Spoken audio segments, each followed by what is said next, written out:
নমস্কার বন্ধুগণ, আজকে আমি চলে এসেছি বীরভূমের আমোদপুরের মা কালী হাটতলা দর্শনে।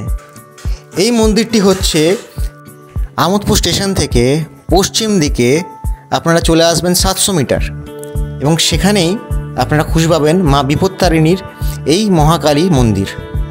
এখানে আজ চলছে বিশেষ একটি পুজো, যেটি হচ্ছে বিপত্তারিণী পুজো। আমাদের চারপাশে ভক্তিস্রোত, ধূপ দীপ আরতির মধুর গন্ধে মন্দির প্রাক্তন মুখ্য হয়ে গেছে। বিপত্তারিণীর কৃপা নিন আজকে এসে সবাই। শান্তি, শক্তি আর ভরসা সব একসাথে পাবেন এখানে। জয় মা কালী, জয় মা বিপত্তারিণী।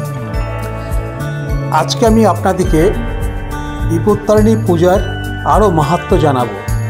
বিপত্তারিণী পূজা হলো হিন্দু ধর্মের এক গুরুত্বপূর্ণ ব্রত ও পূজা, যা মূলত মহিলারা পালন করে থাকেন তাদের পরিবারের মঙ্গলের জন্য, স্বামীর দীর্ঘায়ু ও সকল বিপদ থেকে রক্ষা পাওয়ার জন্য।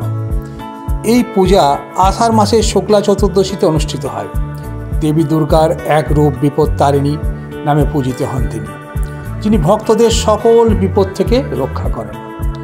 এই দিনে উপবাস, লাল সুতোর ব্রতবন্ধতা ও কাহিনী পাঠ একটি প্রধান অংশ।